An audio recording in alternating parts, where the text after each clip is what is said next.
बिस्मिल्लाहिर्रहमानिर्रहीम, अस्सलाम वालेकुम। आज हमारा फर्स्ट ईयर की मैथ का लेक्चर नंबर 62 है और इसमें हमने एक्सरसाइज 6.6 स्टार्ट करनी है। इस 6.6 के अंदर आप लोग जिस तरह 6.2 से 6.5 तक सारा अरिथमेटिक प्रोग्रेशन का काम था, इसी तरह 6.6 से 6.9 तक ज्योमेट्रिक प्रोग्रेशन का काम है सारा। और ज्योमेट्रिक प्रोग्रेशन को पहले मैं डिफ़ाइन कर दूँ तो बड़ी सिंपल वर्डिंग में आप याद रखें कि अगर दो कंसेक्टिव टर्म्स, हर दो कंसेक्टिव टर्म्स के दरमियान रेशो सेम हो जाए तो हम कहते हैं वो सीक्वेंस ज्योमेट्रिक सीक्वेंस है। अगर आप रिकॉल करें अरिथमेटिक प्रोग्रेशन या अरिथमेटिक सीक्वेंस को, तो वहाँ हर दो टर्म्स के दरमियान डिफरेंस सेम था। मिसाल के तौर पे मैं लिखता हूँ 3 फिर 6 फिर 9 फिर 12 एंड सो ऑन। तो आपको पता लग रहा है कि 3 में 3 ऐड करें 6 में 3 ऐड करें 9, यानी इसमें हर दो टर्म्स के दरमियान जो डिफरेंस आ रहा है वो 3 का डिफरेंस आ रहा है। तो हम कहते हैं ये सीक्वेंस अरिथमेटिक प्रोग्रेशन या अरिथमेटिक सीक्वेंस है। लेकिन अगर ये 3 हो और ये आगे चलते चलते हर बार एक सेम नंबर से मल्टीप्लाई हो बजाय ऐड होने के, यहाँ तो 3 ऐड हो रहा है ना। अब यहाँ अगर मैं सेम नंबर लेट से 2 कर लेता हूँ, मैं 2 से मल्टीप्लाई करूँ 3 को कितना होगा 6, फिर 2 से मल्टीप्लाई करूँ 12, फिर 2 से मल्टीप्लाई करूँ 24। तो अब अगर आप देखें तो इन सारों के अंदर अब डिफरेंस सेम नहीं है, रेशो सेम है। 3 को 2 से मल्टीप्लाई किया तो 6 हुआ, 6 को 2 से मल्टीप्लाई किया 12 हुआ, 12 को 2 से मल्टीप्लाई किया 24 हुआ। तो अगर एक सेम नंबर मल्टीप्लाई हो के सीक्वेंस जनरेट हो रहा हो तो हम कहते हैं ये ज्योमेट्रिक सीक्वेंस या ज्योमेट्रिक प्रोग्रेशन है। उसमें सेम नंबर ऐड होता है, इसमें सेम नंबर मल्टीप्लाई होता है। उसमें हम डिफरेंस देख रहे होते हैं। ये देखें, हम ये कहेंगे कि 6 - 3 ये डिफरेंस है, इसी तरह 9 - 6 डिफरेंस है एंड सो ऑन। यहाँ पे हम रेशो देख रहे होते हैं। जैसे मैं 6 सेकंड टर्म है ना, तो सेकंड टर्म को अगर मैं फर्स्ट टर्म पे डिवाइड करूँगा A2/A1 तो आंसर कितना आएगा 2। अगर मैं थर्ड टर्म को डिवाइड करूँगा सेकंड टर्म पे तो तब भी आंसर कितना आएगा 2 आएगा। अगर मैं फोर्थ टर्म को डिवाइड करूँगा थर्ड पे तो आंसर कितना आएगा आपके पास, फिर भी अगेन आंसर आपका 2 आएगा। तो ये जो हम सेकंड को फर्स्ट पे, थर्ड को सेकंड पे, फोर्थ को थर्ड पे डिवाइड करते जा रहे हैं, इसे हम कहते हैं ये रेशो ले रहे हैं। और रेशो आपको हर दो टर्म्स की कॉमन मिल रही है। इसको जनरली फिर हम कैसे लिखते हैं, जनरली हम यूँ कहते हैं कि an डिवाइडेड बाय an - 1। इस तरह 2 1 पे डिवाइड होता है, 3 2 पे, 4 3 पे, तो n 1 पे। तो इसको कहते हैं कॉमन रेशो और इसको r से डिनोट करते हैं। जिस तरह वहाँ पे आपको याद होगा A2 - A1 हम डिफरेंस लिया करते थे, वहाँ जो डिफरेंस का साइन था वो यहाँ ये समझ लें डिवीजन के साइन से रिप्लेस हो गया। तो अगर दो टर्म के दरमियान डिफरेंस सेम हो हर दो टर्म के दरमियान तो वो अरिथमेटिक सीक्वेंस होता है, और दो टर्म के दरमियान रेशो सेम हो तो वो ज्योमेट्रिक सीक्वेंस होता है। ये इसकी एक सिंपल सी एक्सप्लेनेशन मैंने आपके सामने रखी है। अब मैं इन्हीं बातों को प्रॉपर डेफिनेशन में कन्वर्ट करता हूँ और फिर इसको हम देखते हैं कि ज्योमेट्रिक सीरीज़ की फ़र्दर क्या क्या प्रॉपर्टीज़ हैं, ज्योमेट्रिक सीक्वेंस की या ज्योमेट्रिक प्रोग्रेशन की। तो आप यूँ डिफ़ाइन करेंगे, इफ़ द रेशो, कौन सी ratio, an/an - 1 is the same non zero number. ये अगर सेम नॉन ज़ीरो नंबर है for all n greater than 1।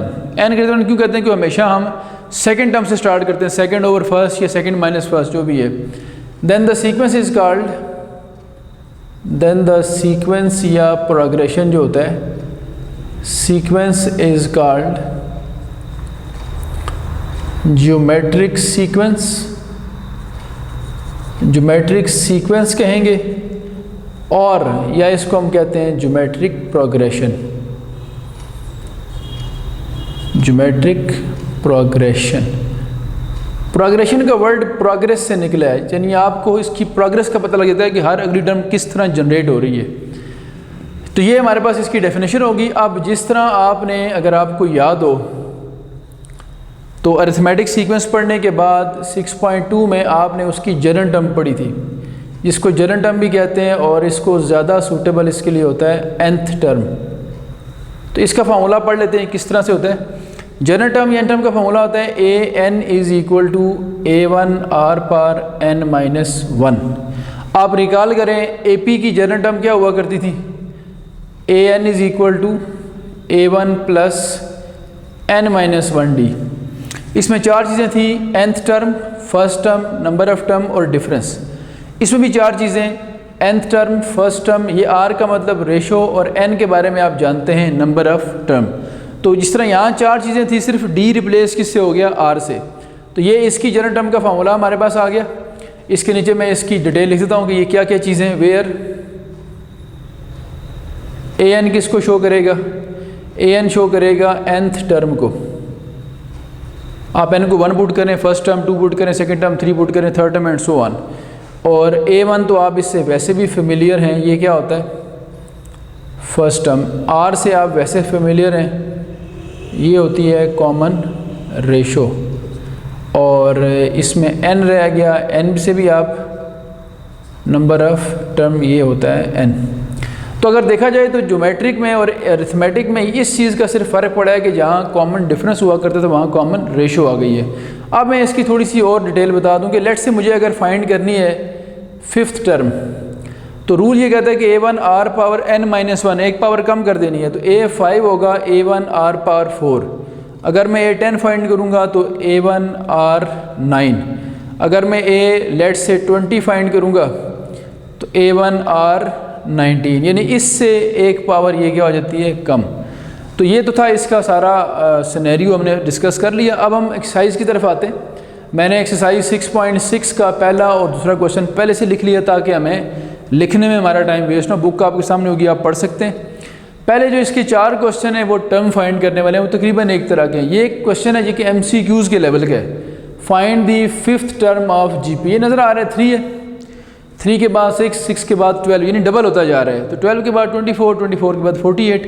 ये तो सॉल्व किए बगैर हमें आंसर नज़र आ रहा है, लेकिन हम फिर भी इसको प्रॉपर कर लेते हैं। अदरवाइज़ ये MCQs के लेवल के GP दी हुई है आपको। यहाँ से हम स्टार्ट करते हैं इसका solution. As in this case first term 3 है और डिफरेंस नहीं निकालना, आप रेशो निकालनी है। रेशो क्या है, second term divided by first term. जिस तरह डिफरेंस में हम second term minus first term किया करते थे AP के अंदर, तो 6/3 कितना आ गया, 2। और आपने टर्म कौन सी फाइंड करनी है, 5। You have to find A5। तो अब देखिए फार्मूला क्या होता है हमारे पास, एज A5 का फार्मूला अभी लिखा है मैंने आपके सामने।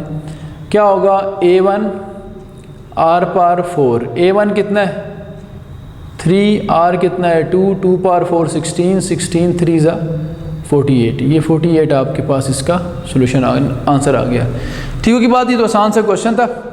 अब ये जो दूसरे वाला है और तीसरा और चौथा 2, 3, 4, ये जो क्वेश्चन है इनमें आयोटा नज़र आएगा आपको।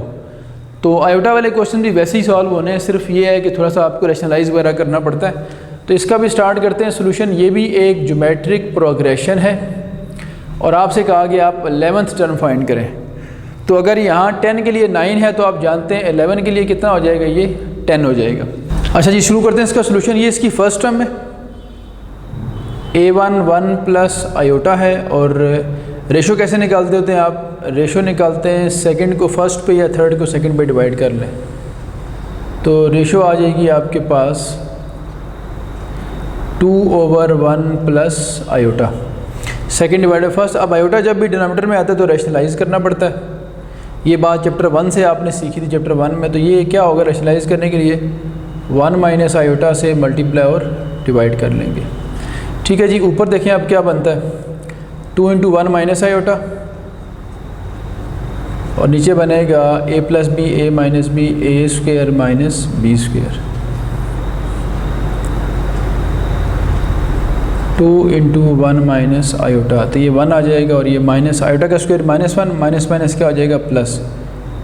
तो ये जो इसकी सिंप्लीफाइड फॉर्म बन रही है 2 × 1 माइनस आयोटा ओवर 2, 2 से कैंसिल हो जाएगा। तो r की जो फाइनल फॉर्म आई वो 1 माइनस आयोटा आ गई हमारे पास। लें जी, ये आ गया r हमारे पास। A1 भी हमें मिल गया है और r भी मिल गया। जिस तरह अरिथमेटिक के अंदर A1 और D का मेन रोल हुआ करता था, इस तरह यहाँ A1 और R का मेन रोल होगा। अब आपने फाइंड कौन सी टर्म करनी है, 11th। तो ये अगर आप लिख चुके हैं तो मैं इसको रेज़ करता हूँ और फिर हम यहाँ इसको सॉल्व करते हैं कम्प्लीटली। नहीं जी, अब 11th टर्म की तरफ आते हैं। So A11 is equal to A1 R power 10। A1 आपके पास क्या है जी 1 प्लस आयोटा, और R आपके पास है 1 माइनस आयोटा पावर 10। ठीक है जी। अभी जो 1 माइनस आयोटा है ये एक स्पेशल नंबर है कम्प्लेक्स नंबर्स में। अगर आप 1 माइनस आयोटा की पावर 2 लेते हैं स्क्वायर तो क्या होगा, a square plus b square minus 2ab। Iota square -1 होता है तो -1 और +1 तो कट जाएंगे, तो 1 माइनस आयोटा का स्क्वायर सिर्फ एक टर्म बनेगी, वो होगी -2 आयोटा। तो फिर हम ये कर लेते हैं कि इसकी जो 10 पावर है इसको ब्रेक कर लेते हैं। कैसे ब्रेक करेंगे, इसका स्क्वायर करके इसकी पावर 5 ले लें। अच्छा जी, मैंने इसको स्प्लिट करके लिखा है। अब 1 माइनस आयोटा का स्क्वायर और पावर 5 इसलिए लिखा है ताकि 1 माइनस आयोटा स्क्वायर हमारे पास -2 आयोटा के इक्वल है। सो पुटिंग वैल्यूज़ तो ये हो जाना है 1 प्लस आयोटा और यहाँ आ जाएगा -2 iota raise to power 5। 2 power 5 कितना होता है 32, माइनस की पावर 5 यानी ऑड हो तो माइनस तो मेंटेन रहेगा, और 2 पावर 5 क्या हो जाएगा 32, और साथ आ जाएगी आयोटा की पावर 5। अब आप इसको मज़ीद सिंप्लीफाई करें अगर, तो 1 plus iota minus 32, iota power 5 को आप ब्रेक करें, आयोटा 4 इंटू आयोटा। आयोटा 4 आप जानते हैं कि 1 के इक्वल होता है, तो ये माइनस और 32 बाहर आ जाएगा, 1 प्लस आयोटा आ जाएगा और साथ आयोटा, ये 1 हो जाएगा, लिखने की ज़रूरत नहीं है इसको। इस आयोटा को भी अंदर मल्टीप्लाई कर दें तो iota into 1 iota, iota into iota, iota square. Iota square जो है ये -1 के बराबर है। अब बाहर वाला माइनस अंदर ऑपरेट कर दें तो यूँ हो जाएगा 1 माइनस आयोटा। ये आ जाएगी हमारे पास A11। तो मुश्किल तो कोई नहीं था क्वेश्चन, सिर्फ थोड़ा सा कैलकुलेशन ज़रा लेंथी हो गई हमारी। तो ये उसका सेकंड, थर्ड और फोर्थ पार्ट है, उसमें किसी न किसी तरह से आयोटा लाजमी इन्वॉल्व है। तो अब मैं आपको थर्ड पार्ट आप पे छोड़ता हूँ और फोर्थ पार्ट आपको करवा देता हूँ फिर। अच्छा जी, क्वेश्चन 4 लिखा है मैंने, जैसे मैंने आपसे कहा है कि सेकंड, थर्ड और फोर्थ में आयोटा वाली टर्म नज़र आ रही है, तो ये बिल्कुल आपके पास 2 और 3 से मैच करता है। तो मैं इसके 2 स्टेप्स करवाता हूँ, उसके बाद ये खुद भी कर लेंगे, मैं उम्र छोड़ूंगा आप लोगों के ऊपर। तो सबसे पहले तो आप देखें जो इसकी फ़र्स्ट टर्म है वो क्या है, फर्स्ट टर्म है 1 प्लस आयोटा, और रेशो इसकी कैसे निकालनी है आपने, सेकेंड टर्म डिवाइडेड बाय। तो ये आलमोस्ट सेम ही क्वेश्चन बन गया, इसको भी आप नेशनलाइज कर लेंगे। तो 1 माइनस आयोटा से मल्टीप्लाई और डिवाइड, क्योंकि आयोटा जब भी डिनोमिनेटर में आता है तो ये मैथमेटिकल रूल याद रखें कि हमें इसे रैशनलाइज करना पड़ता है ताकि न्यूमरेटर में शिफ्ट किया जा सके डिनोमिनेटर से। तो a plus b, a minus b, a square minus b square हो गया। फिर 2 इंटू 1 माइनस आयोटा ये बन गया, ये 1 और आयोटा स्क्वायर क्या होता है -1। 1 प्लस 1 2 हो जाएगा, 2 इंटू 1 माइनस आयोटा, 2 2 से कैंसिल हो गया। तो जो r की वैल्यू आई वो आई 1 माइनस आयोटा। ले जी, फर्स्ट टर्म भी आ चुकी है, r भी आ चुका है। अब आपके पास बिल्कुल वैसे ही क्वेश्चन ऑलमोस्ट वैसा बन चुका है जैसे हमने अभी किया है। तो हैंस A11 क्या होगा, चूँकि 11 टर्म आपने फाइंड करनी है, A1 r power 10, A1 1 plus iota है और r 1 माइनस आयोटा पावर 10। ठीक है, तो थोड़ी देर पहले हमने ऐसा क्वेश्चन किया है, ये मैं आप लोगों को छोड़ रहा हूँ, और ये सेम उसी तरह करना है जिस तरह हमने क्वेश्चन नंबर 2 किया है। तो सेकंड, थर्ड और फोर्थ एक ही तरह के थे, एक कंप्लीट कर लिया मैंने और एक आपको हिंट दे दिया। अब जो बीच वाला 2 है वो आप खुद कर लीजिएगा, तो ये इंशाल्लाह सारे कवर हो जाएंगे इसी में। अच्छा, अब आते हैं क्वेश्चन 5 पे। क्वेश्चन 5 लिख दिया ताकि हमारा टाइम वेस्ट ना हो, और इसमें एक वर्ड प्रॉब्लम है। वो कह रहा है कि if an automobile depreciate in values 5% every year. एक ऑटोमोबाइल है, कोई कार वगैरह है, कोई भी इस तरह के आइटम है, उसकी जो वैल्यू है वो डेप्रिशिएट कर रही है, कम हो रही है। कितनी कम हो रही है, 5% एवरी ईयर, हर साल उसकी वैल्यू 5% कम हो जाती है। तो जो डेप्रिसिएशन है वो अगर परसेंटेज में दी हो तो इसका मतलब है कि ये ज्योमेट्रिकली डेप्रिशिएट कर रही है, ज्योमेट्रिक सीक्वेंस बनेगा इसकी जो प्राइस है या जिसकी वैल्यू है उसके अंदर।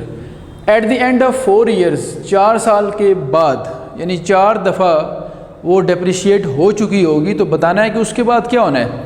At the end of 4 years, 4 सालों के अख्ताम पे, what is the value of automobile purchase for ₹12,000।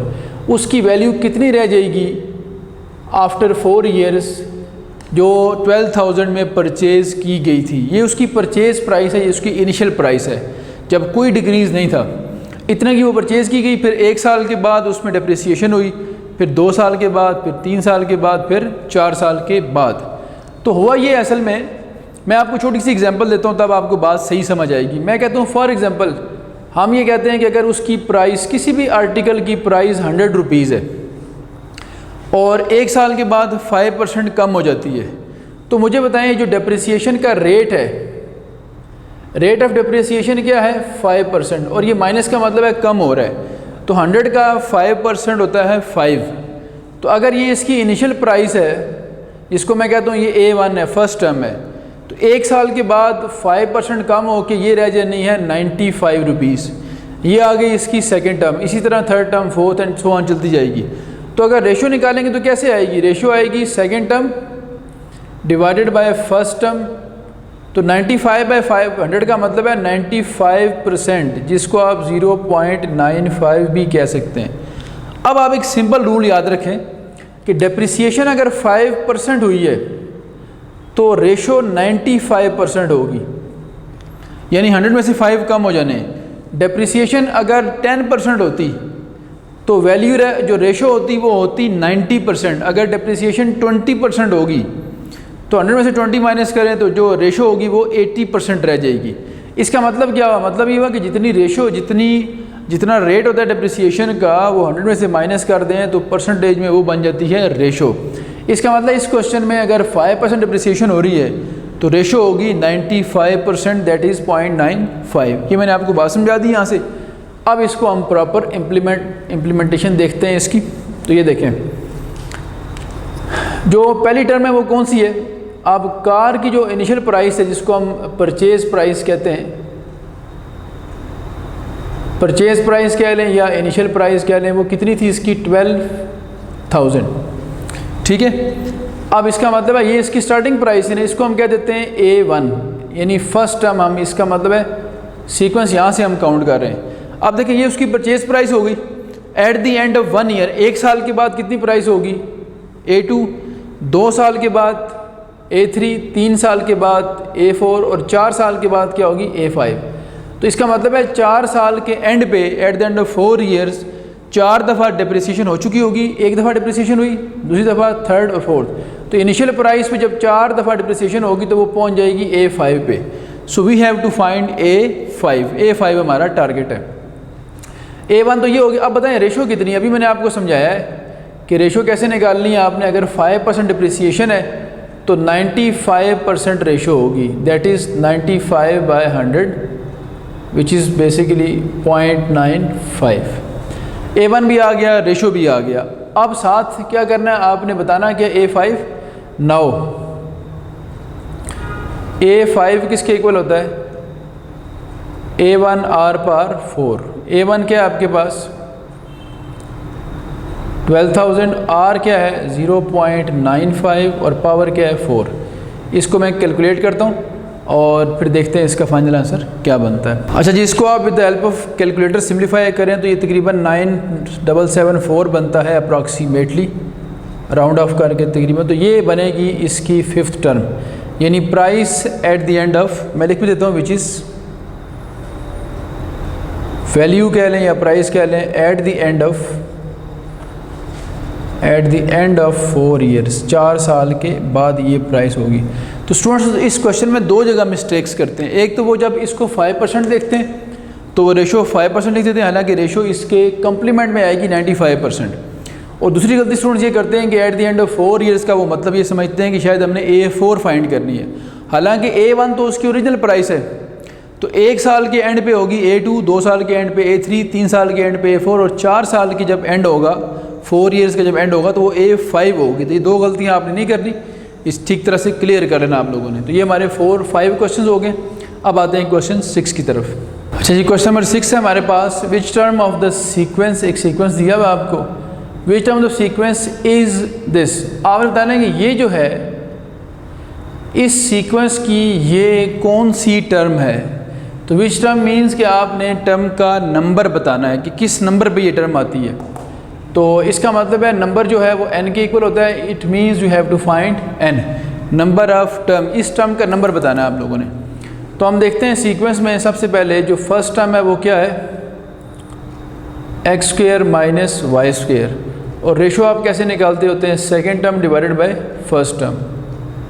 तो सेकेंड टर्म हमारे पास देखें क्या लिखी हुई है, एक्स प्लस वाई, और second term divided by first, तो फर्स्ट हमारे पास है x square minus y square. अब आप फैक्टर बना लें, इसके सिंप्लीफाई करें तो x minus y x plus y, ये से क्या हो जाएगा कैंसिल, 1/x माइनस वाई ये आ जाएगा। a1 भी आ गया, रेशो भी आपके पास आ गया। ठीक है जी। अब देखिए अगली चीज़ क्या है, a1 रेशो जब आपको मिल गया तो इसका मतलब है कि अब आप ये दो इसके सबसे इंपॉर्टेंट पैरामीटर्स होते हैं। अब आप कोई भी क्वेश्चन ज्योमेट्रिक प्रोग्रेशन का सॉल्व कर सकते हैं। ये जो अननोन टर्म जिसका हमें नंबर नहीं पता, इसको हम an कहेंगे। अगर मुझे नंबर पता होता, जिसमें मैं कहते ये 10th है या 7th या 5th है, तो मैं यहाँ an की जगह a10 या a5 लिख देता। तो an का मतलब है n अभी अननोन है, तो मैं लिखूँगा आल्सो an आपके पास किसके इक्वल है, x plus y divided by x minus y power 9, ये लें जी। ठीक है। अब हम लिखते हैं नाउ an का फार्मूला क्या होता है, a1 r power n minus 1। तो an की जगह an का फार्मूला प्लेस कर दिया, और ये आ गया x माइनस वाई पावर 9। ठीक है जी। यहाँ रीज़न कोड कर दें कि सिंस nth टर्म होती है वो क्या होती है, a1 r power n minus 1। अब इधर वैल्यूज़ पुट करें, a1 भी आपके पास अवेलेबल है और r भी आपके पास, तो यहाँ प्लेस कर दें। a1 क्या है हमारे पास जी, a1 है x square minus y square, और r आपके पास क्या है, r की वैल्यू हमारे पास 1/x माइनस वाई है, 1/x माइनस वाई। तो यहाँ प्लेस करते हैं वैल्यूज़, और इक्वल टू के बाद क्या लिखा हुआ है, x plus y over x minus y power 9। ये लें, x square minus y square को फैक्टराइज करें तो ये बनेगा x plus y into x minus y. तो यहाँ से हमें एडवांटेज ये मिलेगा कि ये वाला फैक्टर इससे क्या हो जाएगा, कैंसिल। इधर आप देखें तो ये x प्लस वाई और इधर है x माइनस वाई। अच्छा, ये r पावर n माइनस 1 था, यहाँ मैंने कैंसिलेशन तो किया, उससे पहले एक चीज़ हम इंश्योर कर लें। यहाँ पे फैक्टर ये बने थे इसके, अब इसकी पावर है n माइनस 1, तो 1 और दो चीज़ें ऊपर, जो 1 की जो मर्ज़ी पावर हो 1 ही रहता है, नीचे वाली की पावर अलग हो जाएगी, x माइनस वाई पावर, थोड़ा इसको ज़रा स्पेस दे के लिखते हैं ताकि क्लियर हो जाए, x minus y power n minus 1। ठीक है जी, क्लियर होगी बात। अब इनको क्रॉस मल्टीप्लाई कर लेते हैं। क्रॉस मल्टीप्लाई करें, ये x प्लस वाई इसके साथ मैच करता है ना, इसको ले आएँ इस तरफ। ठीक है, तो ये यहाँ आके या ये उधर जाके ये दोनों आपस में क्या हो जाने, डिवाइड होके कैंसिल हो जाने। बाकी जो बच गया आपके पास, देखें ये और ये बच चुके हैं, इसको अगर आप नीचे लाते हैं, अच्छा जी x प्लस वाई से कैंसिल हो गया, यहाँ पावर कितनी है, 9 है। अब आप ये कर लें कि इस पावर को इसको नीचे लेके आएँ, यहाँ n माइनस 1 है, ये इसको ऊपर भी ले जा सकते हैं। तो उसको नीचे लेके आएंगे तो नीचे देखें पहले से क्या लिखा हुआ था, पहले से लिखा हुआ है नीचे x minus y power n minus 1। वो जब नीचे लाएंगे तो वो एक 1 और हो जाएगी पावर इसमें से माइनस, वो नीचे आके माइनस हो जाएगा। इधर आपके पास x माइनस वाई पावर 9 है। तो जब हमारा अननोन वेरिएबल पावर में लिखा हो तो फिर हम बेस इक्वेट करते हैं। अब ये x माइनस वाई पावर 9 जो है, इनको क्रॉस मल्टीप्लाई कर लें, इसको उस तरफ ले जाएं, x माइनस वाई पावर 9 ऊपर आ गया, और ये जो n minus 1 minus n minus 2 बनता है, इसको यहाँ ला के मल्टीप्लाई कर दें। अब जब दोनों तरफ बेस बराबर है तो पावर इक्वेट कर लें, कंपेयरिंग बोथ साइड्स,